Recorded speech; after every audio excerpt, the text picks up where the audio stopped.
La convocatoria a las negociaciones del salario mínimo se estilan en todos los años que se ha hecho la convocatoria a realizar en el mes de noviembre, específicamente al finalizar la primera quincena del mes de noviembre.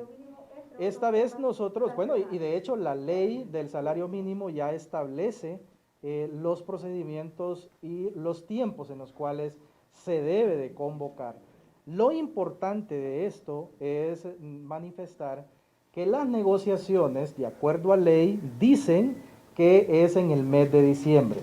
Para el mes de diciembre esperamos juramentar una comisión negociadora del salario mínimo. Esta comisión negociadora del salario mínimo está compuesta por los tres sectores: representantes del sector trabajador, representantes del sector empleador y representantes del sector gobierno. Pero será juramentada hasta en el mes de diciembre y es justamente cuando inician las conversaciones.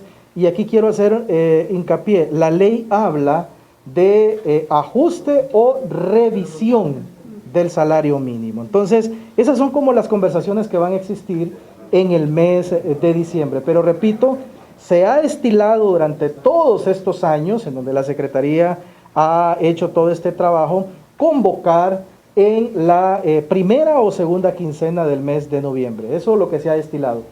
Pero también debemos de entender que en el mes de noviembre tenemos la Semana Morazánica, entonces significa que ese mes se achica un poco y son los ajustes que estamos haciendo ahora, pero oportunamente cuando se emitan las convocatorias para integrar la comisión, con el mayor de los gustos nosotros estaríamos informándoles a ustedes la fecha específica. Pero es importante mencionar que la Secretaría de Trabajo como tal es la llamada para poder establecer la conversación y el diálogo entre las partes. Por ahora, cada una de las partes están analizando todo el esquema macroeconómico del país para poder determinar cuáles son las decisiones que se van a tomar en consenso cuando se entablen las reuniones. Es importante también mencionar que para la determinación de la pérdida de empleos o los puestos de trabajo suspendidos, es importante mencionar que el marco legal nos establece que hasta que la emergencia nacional se dé por terminada, las empresas van a venir y presentar en debida forma la solicitud de suspensión de contratos de trabajo. Por ahora eso no ha sucedido, por lo tanto las empresas no han podido presentar y no tenemos el dato en esa vía. Lo que sí tenemos es que, de acuerdo a la Ley de Reactivación Económica que impulsó el presidente Hernández y que el Congreso Nacional la aprobó, se estableció un mecanismo de apoyo temporal para los trabajadores. Y ahí lo que se pedía era que si las empresas quisiesen adherirse a este beneficio para los trabajadores, lo podían hacer, ya sea para las empresas que estaban dentro de la maquila o las empresas que cotizaban al RAP. Entonces, ¿qué sucedió? Las empresas empezaron a entrar a este beneficio y logramos beneficiar a más de 130,000 trabajadores. Es ahí donde tenemos el primer dato de los que probablemente pudiesen ser los contratos de trabajo, por así decirlo, suspendidos. Pero también durante todo este proceso vimos algo muy importante, y es que de esos 130,000 que fueron beneficiarios, poco a poco ese valor fue disminuyendo. ¿Y saben por qué? Porque a la medida que el sector fue abriendo, a la medida que la economía fue abriéndose, los empleados fueron retornando a su trabajo. Y de esos 130,000, el beneficio ya no se otorgaba a los 130, sino que fue disminuyendo poco a poco. Entonces, vemos que la reapertura ha venido a dinamizar un poco la economía, pero también a generar espacios para que los trabajadores que en algún momento estaban en esas condiciones regresaran a realizar su trabajo. Es importante mencionar en esta pregunta que las condiciones, primero las condiciones de la emergencia nacional, afecta por igual tanto a los trabajadores como a las empresas. el impacto macroeconómico de igual forma genera este tipo de condiciones adversas para ambos.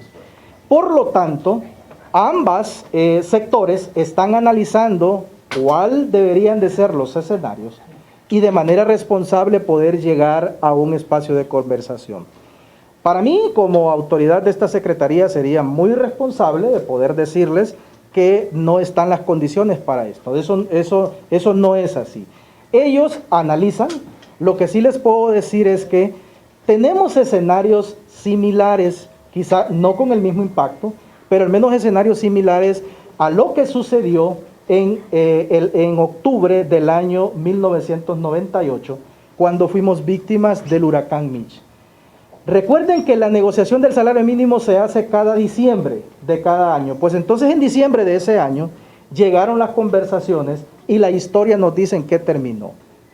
Lo que sí les puedo decir es que hoy existe una madurez y una responsabilidad entre los líderes del sector privado y los líderes del sector trabajador, lo cual han evidenciado que aún en los momentos más difíciles han llegado a acuerdos sustanciales. Entonces, bajo esa premisa, podemos decir que tenemos las condiciones adecuadas para poder sentarnos, para poder conversar y de manera conjunta poder llegar a un acuerdo que no me cabe la menor duda que así va a ser. Tenemos ahora es la cifra que nos determina la encuesta permanente de hogares del INE, que es una medición que realiza año con año, y lo que tenemos ahora es la misma medición que hay del 2019.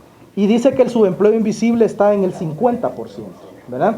Esta medición las nuevas cifras van a ser modificadas porque justamente ahora el INE está corriendo para poder encontrar la encuesta permanente de hogares del 2020 y es la que nos va a determinar de alguna manera las cifras actualizadas para llegar a la mesa de negociación del salario. Es muy probable y de hecho la tasa de desempleo abierta que tenemos en el país es de 5.7. Con el efecto que hemos tenido acá en la pandemia, es evidente que ese porcentaje se va a ver superado, ¿verdad? Y las mediciones que se están haciendo ahora. También es importante mencionar que hay incentivos y hay iniciativas muy responsables que el presidente Hernández ha tomado. El día de ayer se lanzó una iniciativa que se llama Bono Único. Y el Bono Único va dirigido a los empleados o aquellos trabajadores por cuenta propia, aquellos trabajadores que no dependen de un trabajo formal, pero que se vieron afectados directamente en medio de la pandemia. Ellos van a recibir un incentivo económico del cual estamos utilizando un mecanismo muy moderno, muy robusto y muy nuevo. Por ejemplo, ustedes habían visto que cuando se le entrega un bono a la gente, se reunían en un lugar y hacían unas grandes filas para poder recibir el bono. Hoy el bono se le entrega en su teléfono, se le hace una transferencia y un mensaje le llega a su teléfono y con ese teléfono usted puede ir a canjearlo por alimentos, por medicamentos o por cualquier mecanismo de bioseguridad. ¿De cuántos eran esos? Es de 2.000 lempiras. 2.000 lempiras es el valor que viene a beneficiarse a muchos. Y hay un ejemplo, ayer veíamos un ejemplo de un ciudadano que recibió el bono y automáticamente se fue a un lugar a comprar su alimento y de inmediato se puede cambiar.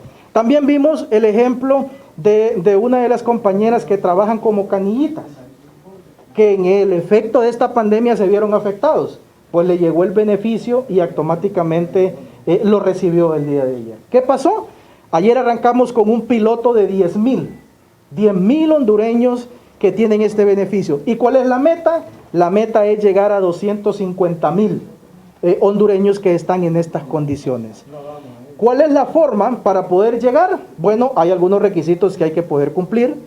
Hay todo un sistema de discriminación. Es muy importante decir esto también. Este bono no le anda preguntando a la gente de qué color político es, no le anda preguntando de qué condición social es. Si reúne los requisitos y está dentro del esquema, se le otorga, y a eso lo hemos visto evidenciado.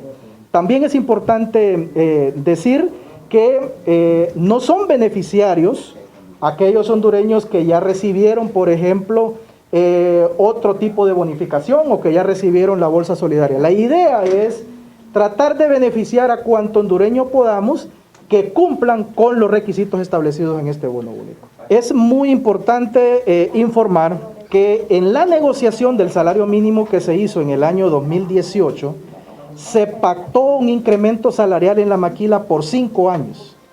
Entonces significa de que ellos llevan su periodo de negociación normal, ¿verdad? Y una vez que se finalicen los 5 años, nos volvemos a sentar de nuevo para hacer una futura negociación.